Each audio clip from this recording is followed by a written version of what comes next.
With doctors' collective action continuing, the health ministry once again asks those who have walked out of their posts to return by no later than Thursday.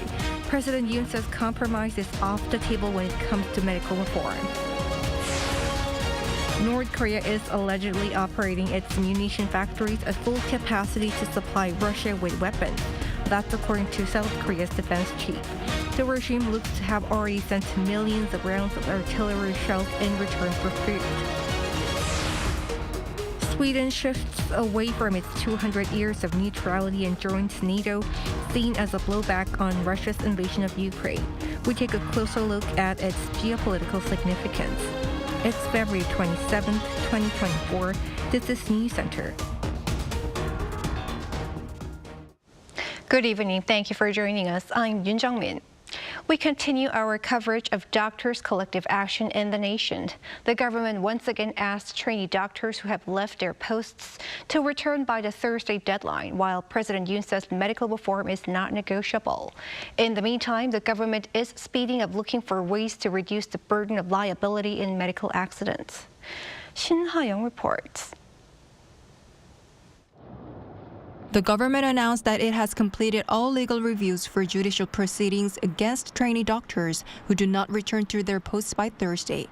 This comes a day after the government issued the return-to-work deadline of February 29 for trainee doctors who have staged walkouts from hospitals to protest an increase in the medical school admissions quota. Certain regulations can be implemented to safeguard the public interest and maintain social order. We have concluded the legal review, confirming that the measures align with the current medical system. The government is operating emergency medical response control centers at both the central and local levels while reviewing issues arising at medical facilities.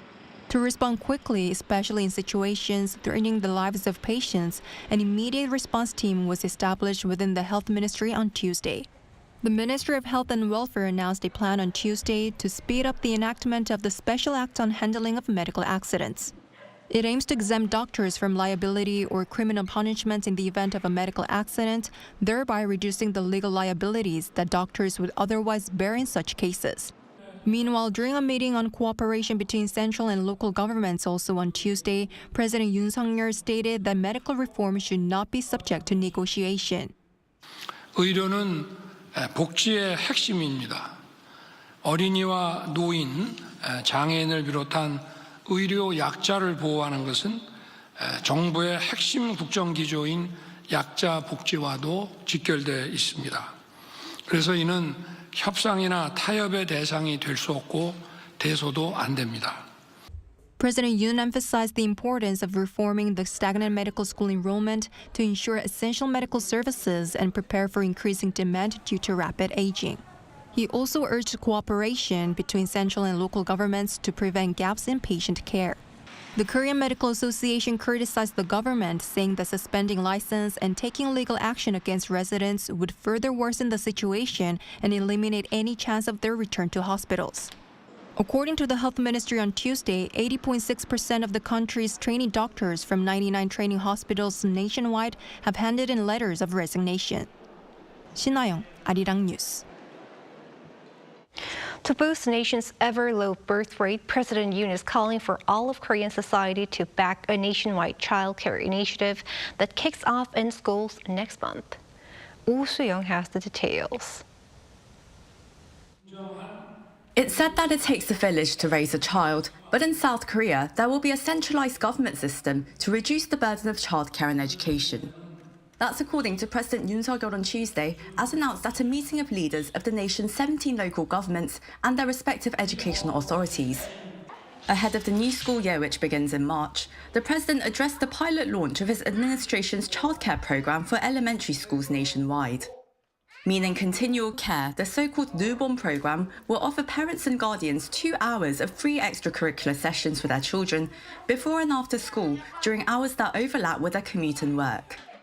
This comes as South Korea seeks to resolve its chronic demographic crisis, the lowest birth rate in the world, averaging 0.78 births per woman, with more and more adults feeling unable to afford or have the time to raise children in a fiercely competitive society. 우리 사회에서 학교만큼 안전하고 아이를 믿고 맡길 수 있는 곳이 없습니다. 학부모는 돌봄 걱정 없이 마음껏 경제 사회 활동을 하고 아이들은 안전하게 돌봄을 받으며 건강하게 성장을 하기 위해서 학교가 늘봄 학교의 중심이 돼야 합니다. The program will kick off at 2,700 schools for first graders in the first half of this year, offering extracurricular classes based on popular requests such as culture, sports, arts, digital technology, and self-development. From the second semester, the program will expand to 6,000 schools and cover second grade students from next year, working up to sixth graders by 2026. Yoon emphasised that the burden of childcare and education should shift away from parents to the public sector, announcing that the central government will establish a headquarters for the newborn programme as an all-out support system. According to a senior presidential aide, current Deputy Prime Minister and Education Minister Lee Joo-ho, known for his pioneering policies and academic work on education and innovation, is expected to lead the pan-government body. The programme will launch a year earlier than planned, with 700 more schools taking part in the first semester due to high demand. Lee has pledged administrative support as well as a feedback system to heed teachers' voices. Oh Soo-young, Arirang News. Moving on, North Korea has reportedly sent close to 7,000 containers of weapons to Russia for use against Ukraine, according to South Korea's defense chief. In return, the regime is allegedly receiving much-needed necessity from Moscow, like food. Choi Min-jung has this report. North Korea is allegedly operating some of its munitions factories at full capacity to supply Russia with weapons. Speaking to reporters on Monday, South Korea's Defense Minister Shin Won-sik said that some of North Korea's arms factories are operating at 30% capacity due to the shortage of raw materials, but others are now operating at full capacity to supply weapons to Russia. The defense chief said that over the past 6 months, the regime has shipped some 6,700 containers to Russia. This works out at approximately 3 million rounds of 152mm artillery shells or 500,000 122mm artillery shells. Shin also assessed that cruise missiles launched 5 times this year alone by the North are likely to be exported to Russia as well. In exchange for weapons, North Korea is reportedly receiving food from Russia to stabilize its food prices. According to Shin, Russia has sent approximately 30% more containers to North Korea than those shipped the other way. The North is widely anticipated to have received satellite technology from Moscow as well, but the defense minister expressed skepticism, saying that it's showing no signs of functioning and is merely orbiting the Earth and not carrying out any sort of reconnaissance activities. After 2 failures last year, North Korea succeeded in launching its first spy satellite into orbit last November. Shin hinted at the possibility of North Korea launching its next reconnaissance satellite before South Korea launches another of its own from Florida in early April. Amid escalating tensions on the Korean peninsula, the defense chief reiterated that South Korea will never strike first, but will maintain a firm defense posture to counter North Korea's provocations immediately, powerfully, and to the end. Choi Min-jung, Arirang News. Sweden has finally been given approval to join NATO. The Nordic nation has discarded 200 years of neutrality, seen as a major blow to Russia. Our Pei-Yun-ji explains what this means for geopolitics surrounding the Baltic Sea. Sweden has cleared the final hurdle to become NATO's 32nd member after Hungary held a parliamentary vote to approve the move. NATO Secretary General officially confirmed that Sweden will become a member of the bloc now that all allies have approved. This is an historic day. It makes NATO stronger, Sweden safer, and all of us more secure. It also demonstrates that NATO's door is open, that President Putin did not succeed in his attempt to close NATO's door. The process has taken nearly 2 years since Sweden applied to join the military alliance shortly after Russia's invasion of Ukraine in February 2022. Finland had also applied and joined NATO in April last year. In a press conference, the Swedish Prime Minister said the country is now taking a big step, and also a very natural step, by leaving 200 years of neutrality. He also noted how Russia's ambitions to limit NATO expansion had actually backfired, with 2 Nordic countries recently joining the alliance. As far as Russia is concerned, the only thing we can safely expect is that they do not like Sweden becoming a NATO member. They didn't like Finland becoming a NATO member either. With Sweden and Finland joining, the military alliance has now gained control over nearly the entire Baltic Sea. This is expected to pose a geopolitical blow to Russian President Vladimir Putin, as it complicates a crucial transit route for the Russian Navy. It's also an ironic twist, as Russia launched its full-scale invasion of Ukraine partly because of the alliance's growth in Eastern Europe along Russia's border. Instead of limiting the expansion of NATO, the war in Ukraine has led to a result of the alliance now gaining 2 new members, further isolating Moscow on the global stage. 배은지, Arirang News. In Ukraine, a severe shortage of ammunition may disrupt the country's defense against Russian invasion as President Volodymyr Zelensky calls for timely weapon support from the West. Lee Seung-jae has the latest. Marking the second anniversary since the Russian invasion of Ukraine over the weekend, President Volodymyr Zelensky called for continued support from the West in order to push back ongoing Russian offensives. However, the Ukrainian president on Monday also said that his military had not received all of the support it was promised, including 1 million artillery shells promised by the EU. He says the Ukrainian military has only received 30% of the promised amount, with the EU noting that the production capacity of defense companies in each country has not been able to keep pace, while their own arsenals have been depleted. High Representative of the EU for Foreign Affairs and Security Policy, Josep Borrell, recently admitted that the supply is being delayed, adding that 524,000 rounds would be delivered by the end of March. The prolonged war seems to have taken a toll on Ukraine as it struggles to defend against the Russian offensive. According to the Associated Press, the Ukrainian military once again withdrew its troops from Arirang following an attempt to take back the Eastern Front region. The strategically important town of Arirang was recently captured by the Russian army. The military spokesman said its troops had to retreat further as they could not overcome the vastly larger number of Russians. Meanwhile, the Russian military claimed that it had destroyed an M1 Abrams tank for the first time. The main battle tank was given to Ukraine by the U.S. and deployed to the front line last fall. And a day after President Zelensky announced the number of Ukrainian troops that have died in battle, Ukraine's defense ministry says 417,000 Russian troops were killed during the 2-year war. It added that Russia lost many of its military vehicles, including 6,555 tanks, 12,478 combat armored vehicles, 25 battleships, 1 submarine, and 340 military aircraft. The latest Russian troops loss figure announced by Kyiv is higher than the number predicted by the West, where reports have put the number at around 300,000. Lee Seung-jae, Arirang News.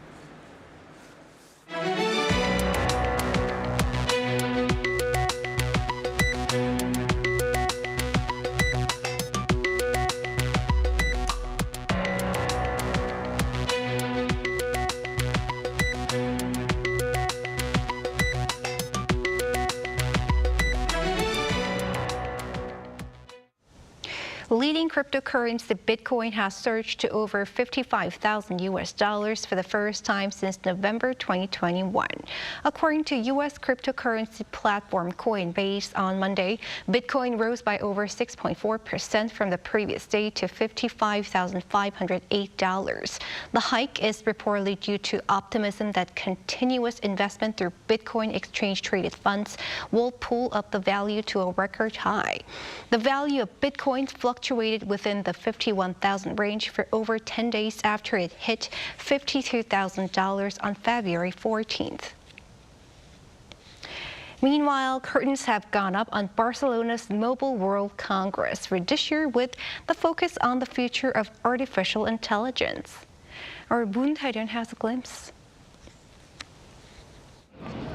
Europe's biggest mobile and telecommunications trade show is back. The 2024 edition of the Mobile World Congress, hosted in Barcelona every year, kicked off on Monday local time. The theme for this year's 4-day event is Future First, embodying 6 different sub-themes such as 5G and AI, and stretching beyond the mobile industry to digital transformation overall. Around 2,400 firms from 200 countries around the world are expected to showcase their products and services this year to 95,000 visitors. Among the firms unveiling their latest new technology is South Korean tech giant Samsung Electronics, with its new Galaxy Ring that tracks health data in your sleep. While attendees at MWC are unable to actually try the units on display, the product is due to hit stores sometime later this year to join Samsung's lineup of wearable technology. Another reveal at MWC 2024 from domestic telecommunications firm KT is the intelligent urban air mobility traffic management system that assists in the safe operation of urban air mobility vehicles. UATM digitally replicates real-world UAM operations by integrating digital twin technology and AI, and enhances safety based on numerous data analyses and simulations. Meanwhile, China's participation in the event is also garnering attention, as its biggest companies, including Huawei and Xiaomi, did not participate at CES 2024 last month, amid growing competition in US-China technology sectors. With AI being a central theme this year, Xiaomi debuted global sales of its Xiaomi 14 smartphone, which integrates AI technology for searching photos, translation services, and taking meeting notes. Chinese technology firm Honor also launched an AI smartphone with an eye tracking feature that enables users to open apps simply by moving their eyes. And in true MWC spirit, 5 telecommunications firms from around the world, including South Korea's SK Telecom, signed a contract on the first day of the event to establish a joint venture developing AI technology. 문혜련, Arirang News. South Korea's exports of kim, a type of seaweed, reached an all-time high last year. With that, our Lee Soo-jin visited one of the largest kim production sites in the country to find out how it's being produced and what's special about it. It's a cold and dry morning here on the west coast of South Korea. The perfect weather to harvest kim. We harvested around 120 tons of kim today. The waves are rougher during the colder weather, which actually makes it taste better. Local fishermen get up at 4 in the morning to harvest the kim that's been cultivated by eco-friendly techniques, ones that no longer use inorganic acids as cleansers after harvesting. Gigantic bags filled with the harvested kim are brought back to port and unloaded so they can be weighed. And this seaweed right here, fresh from the sea, will soon be dried and roasted in nearby factories before being exported worldwide. Exports of kim last year reached a record annual high of 1 trillion won, or around $790 million, making it South Korea's biggest seafood export. And which kim will be exported across the world? That'll be decided in this auction that begins at 11 a.m. sharp each day, where primary kim processing plant employees enter a bidding war to secure the best quality seaweed. One bag typically contains 120 kilograms of seaweed.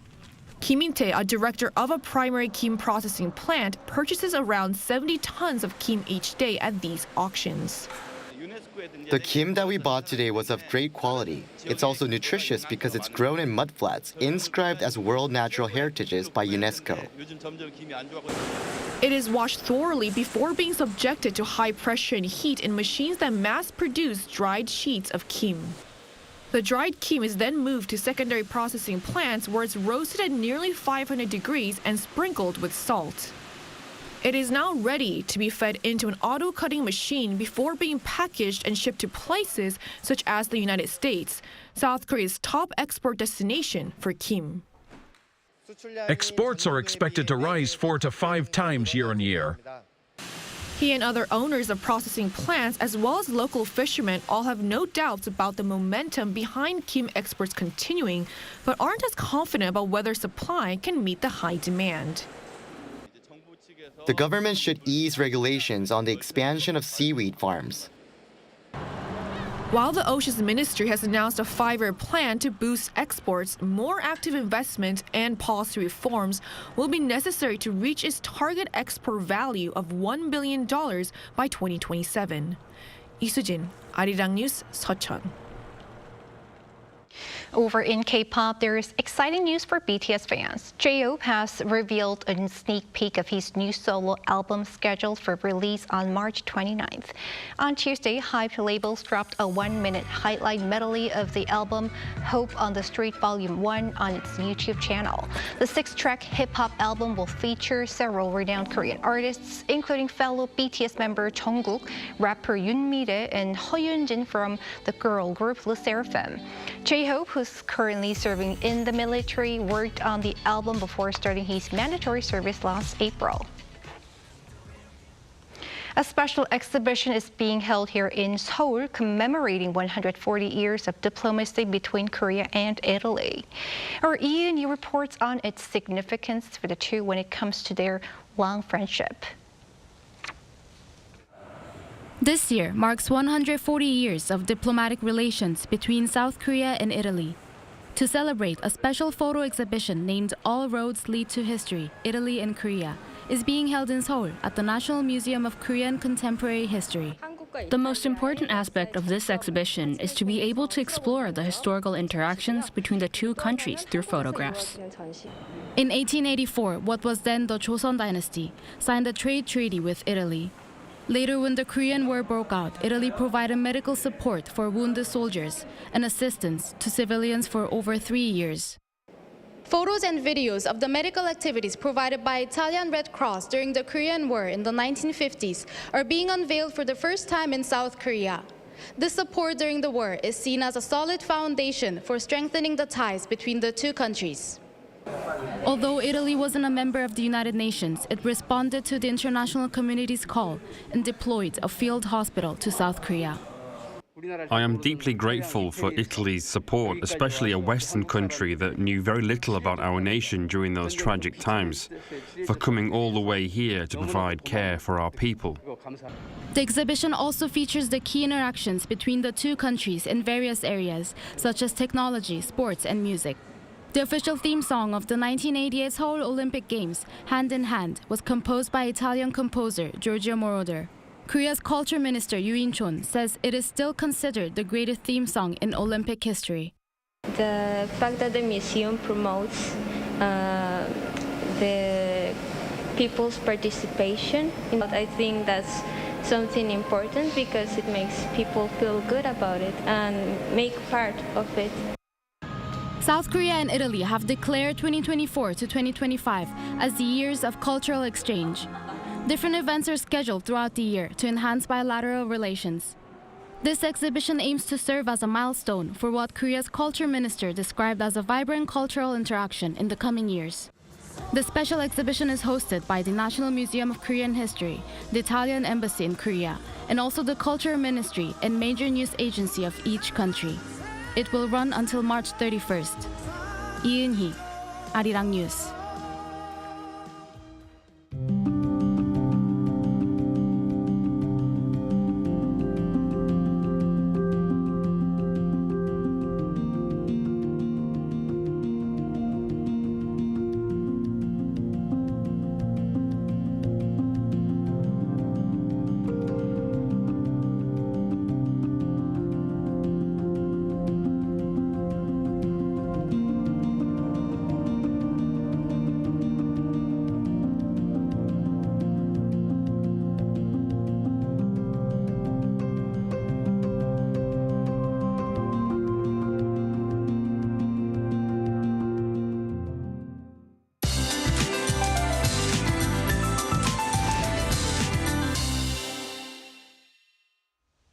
Mild weather continued for inland areas today without much cold. Tomorrow skies will be cloudy, but the weather will be relatively warm. Wide fluctuation in daily temperatures will also be seen tomorrow. While Seoul will see a difference of 7 degrees, other regions such as Daejeon and Gyeongju will see bigger differences. Please take care of your health. On Thursday, there is forecast to be rain across the country. For the time being, the East Coast will have high waves. Those in this area should be careful and refrain from approaching the waterfront. Tomorrow, Seoul and Gwangju will start off at 2 degrees Celsius. Daily highs in Seoul and Chuncheon will jump to 9 degrees. Daegu, Gyeongju, and Busan, 12 degrees Celsius. After the rain stops on Thursday, the cold snap will make a return during the long weekend. Especially on Saturday, morning temperature in Seoul will drop to -6 degrees. That's all for Korea. Here are the weather conditions around the world.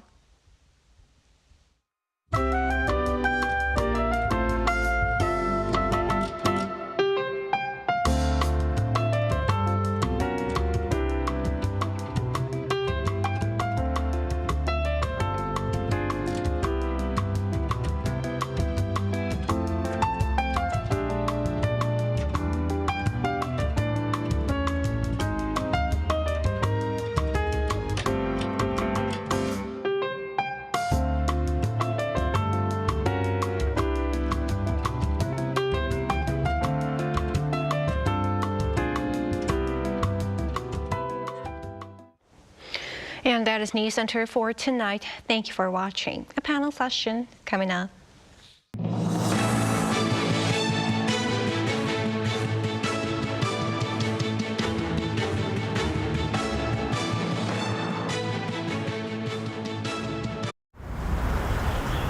Welcome.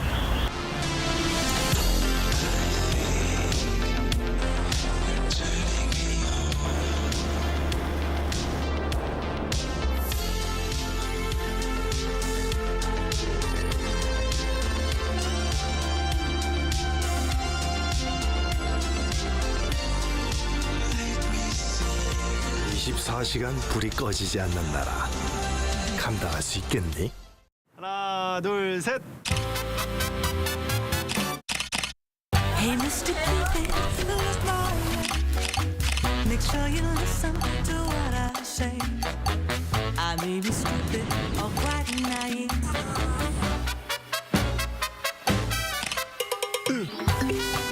끝없이 쏟아지는 포토스팟. 휴대폰 한 대로 감당할 수 있겠니? Arrow straight through my heart.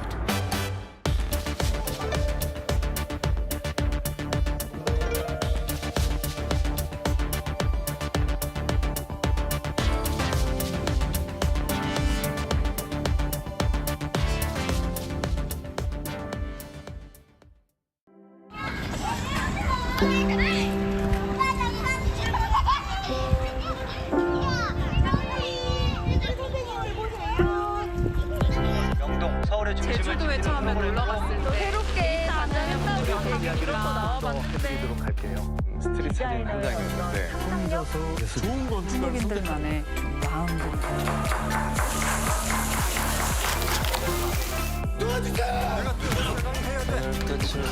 같이 갈래요?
Hello everyone, welcome to Within the Frame. I'm Kim Bo-kyung. Almost 10,000 junior doctors resigned as of Monday night, which is around 80% of the total trainees at around 100 hospitals. To get them to return to work, the government has set an ultimatum to go back to their places of employment by this Thursday or face legal action. The collective action by the doctors is to protest the Yoon administration's plan to increase the medical school enrollment quota. And the protest is leading to some serious disruptions in medical services, with one patient in her 80s having died after the ambulance crew searched for an hour to find an available emergency room that would take her. What is the fundamental reason behind this collective action, and how should it be dealt with? For this, we have invited Professor Howard Lee from Seoul National University. Professor Lee, welcome. Thank you for having me. And we also have Professor Peter Chin-hong at the University of California, San Francisco. Good to have you with us, Professor Chin-hong. Great being on, Bo-kyung. Thank you. All right. First question, Professor Lee. I'd like to first ask you how hospitals and doctors' clinics are grappling with disruptions to medical services as trainee doctors extended their walkout. Could you share with us how serious the situation is? Well, it is very serious, as you may imagine. It's hard to see a doctor because number has all of a sudden decreased. And actually, the number of new patients visiting the general hospitals in the nation have fallen 25%, with the number of surgeries plunging down to 50%, if I'm not seriously mistaken. So many elective or non-emergency surgeries had to be rescheduled. But luckily, the emergency room and intensive care units have been up and running as much normal as possible. Thanks to the board-certified physicians, such as professors and fellows, but it won't last forever. But the situation could become worsened in a couple of days. I have several reasons for this concern. Number one, the trained doctors who didn't work off will soon follow those who did, because their training period will expire by the end of this month. They comprise approximately 25% of the total trainee doctors in the nation. The same thing will happen also to the fellows. The fellows are annually recontracted, so by the end of this month, their contract will also expire. And many of them will not stay longer in the hospital. And there is another reason that we have to really worry about.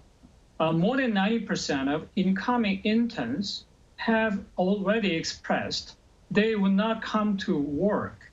So in a nutshell, the end of this week will be a really critical time. So we do not anticipate what's going to happen next week. Right, it's quite worrisome indeed. Well, Professor Chin-hong, I wonder how foreign media outlets and doctors abroad are seeing such vacuum in medical services in the country. What's your take on this?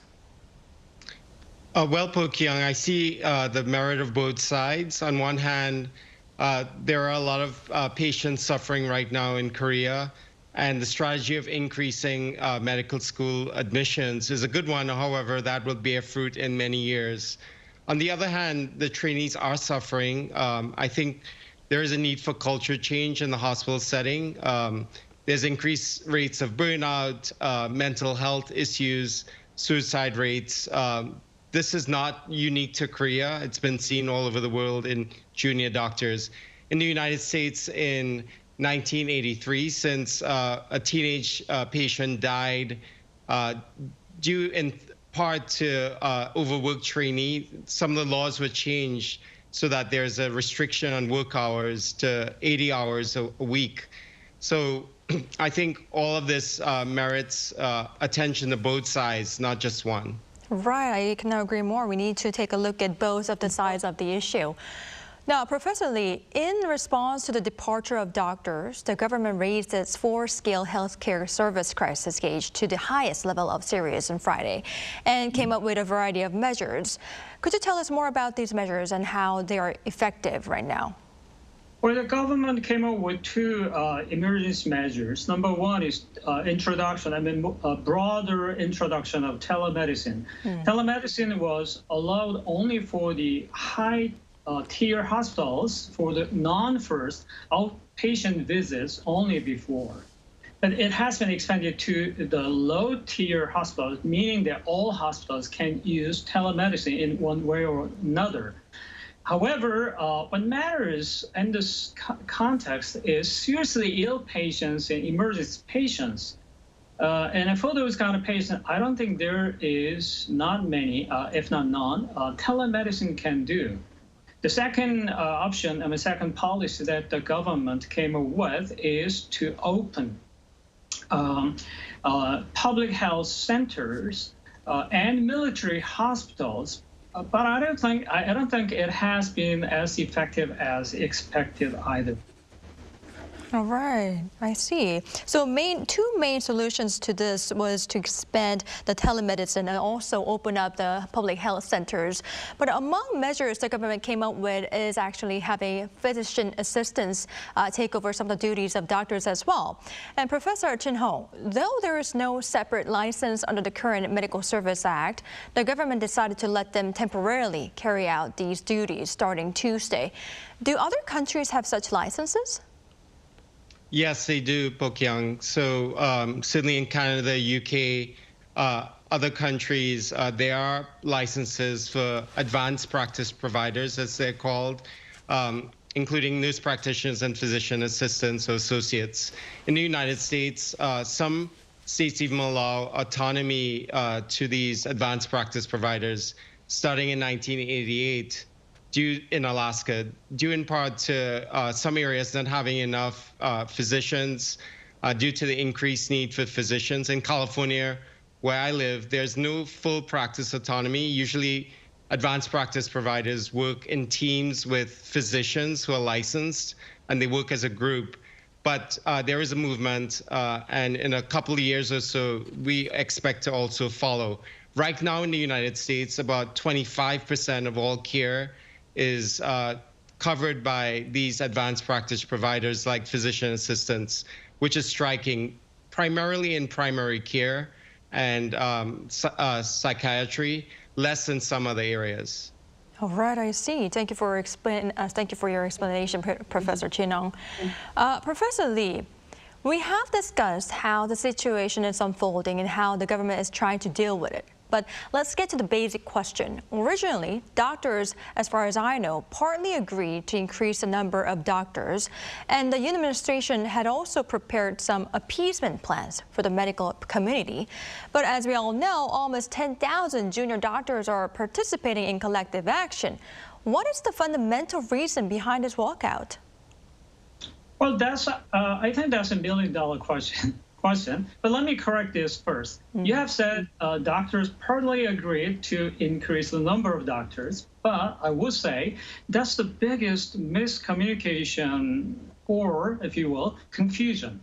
The government asked the deans of medical schools how much more students would they want to have would they want to have as incoming students.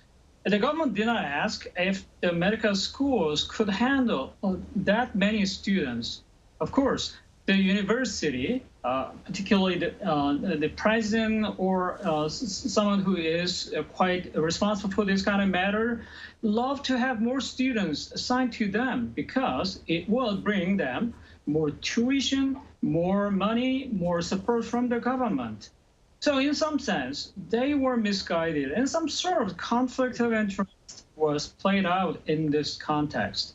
Turning back to the trainee doctors, I'm trying to answer your question. They didn't see any future hope in the way that the government treated both of them and the medical community. The trainee doctors asked, why are we being treated as villains after dedicating our time and energy into saving people's lives for many years?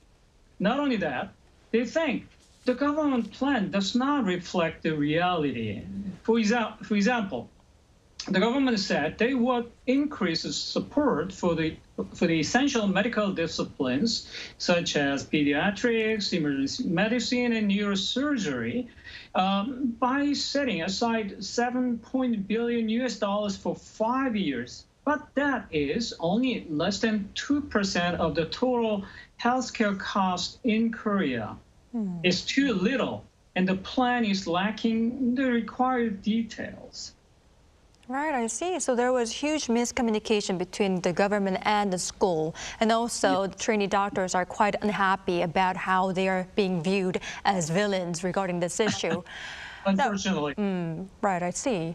Professor Lee, one more question. So the government set a deadline for trainee doctors to return to work by Thursday, as I have mentioned before, saying it will not hold them accountable. And if they don't, they will face legal action, such as possible suspensions or revocations of medical licenses.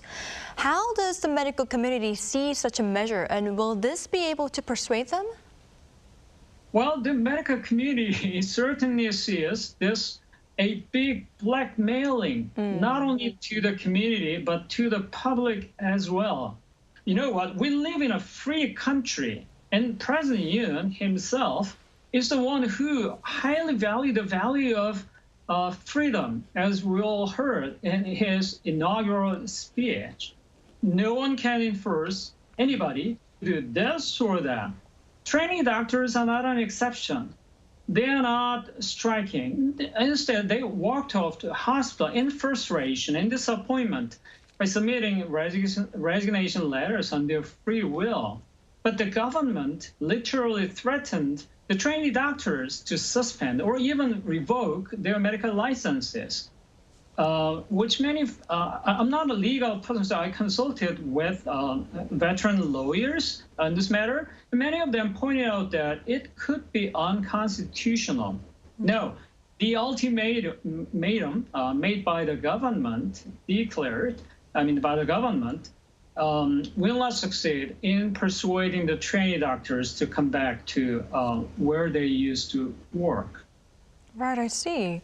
Professor Lee, I'd like to ask you this additional question, since we have talked about how, the doctors are seeing government's decision to basically take legal actions against them. You see, there is also public opinion that the doctors are holding the patients as hostages. How are medical community seeing this kind of view from the public?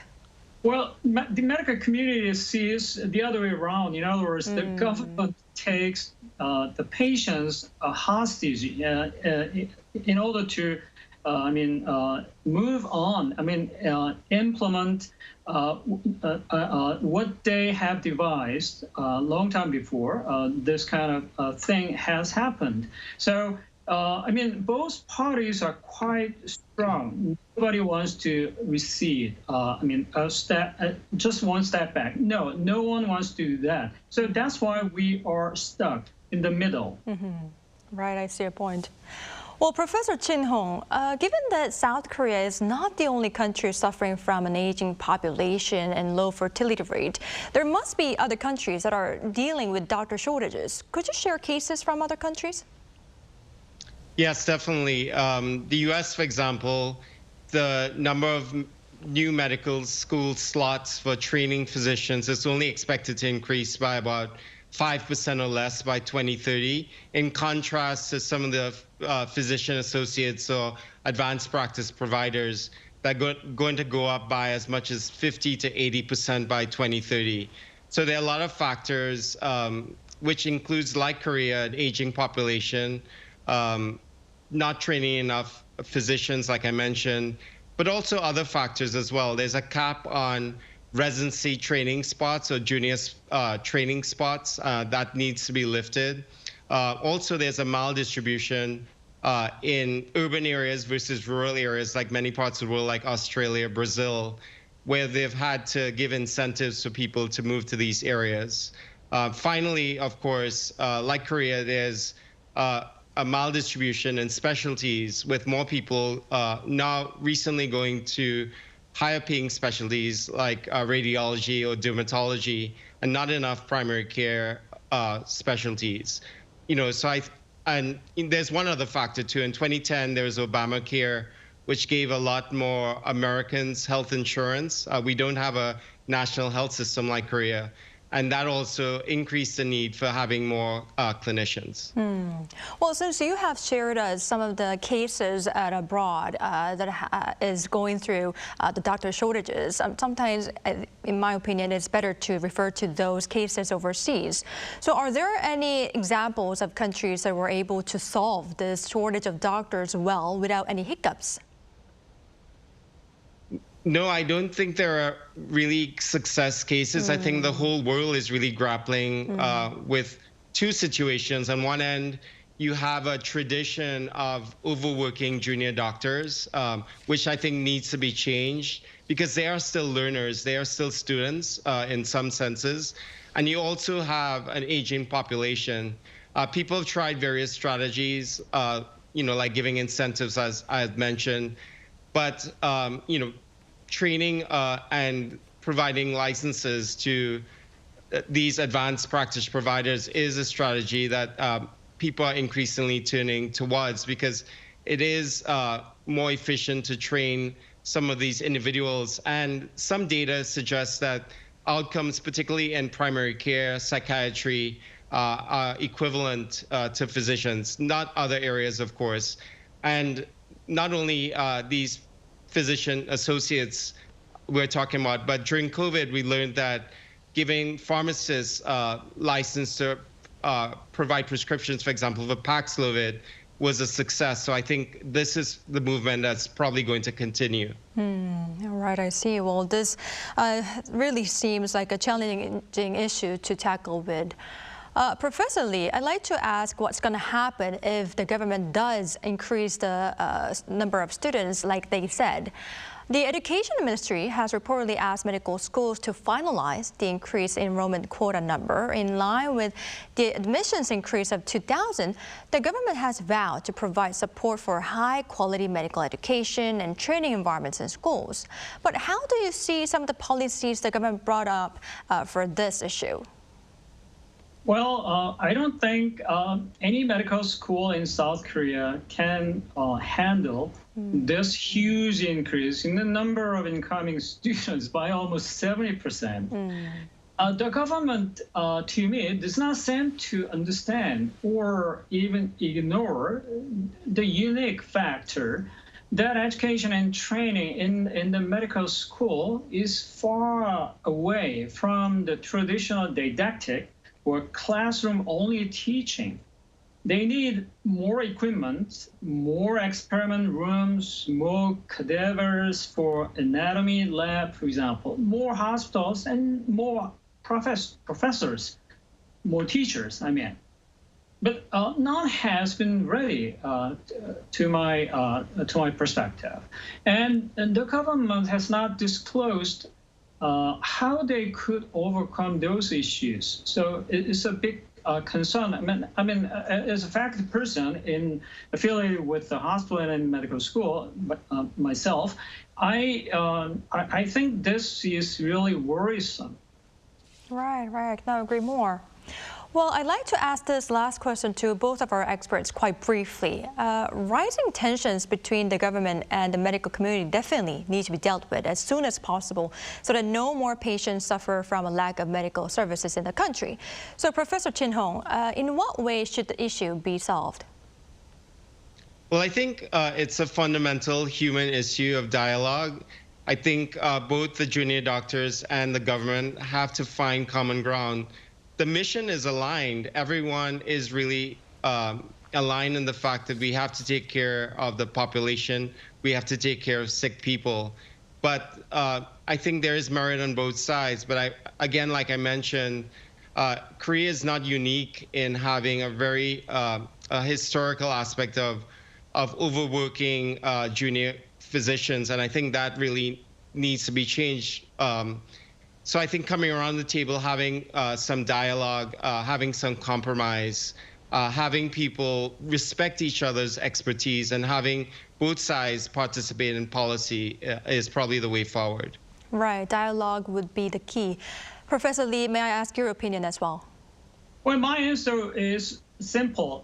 We need a mediator who is politically and diplomatically savvy, who can connect both parties. Currently, the battle between the government and the medical society is left just with them. But that's not a good thing. We need somebody who can connect both parties and then can listen and then translate that into something that the other party can understand. And I think that's what we desperately need at this point in South Korea. Right, we need a mediator. All right, Thank you for your advice, Professor Lee. Now, unfortunately, this is all the time we have for today's edition. Thank you, Professor Lee and Professor Chin Hong, for your time and insights today. We really appreciate it. My pleasure. Thank you. Thank you. Thank you.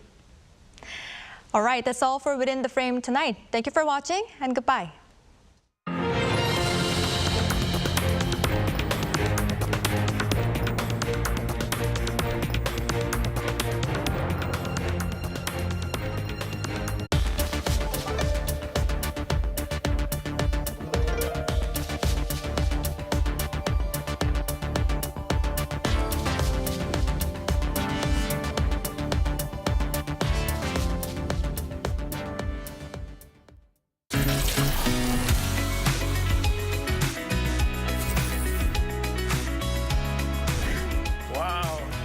What can I say?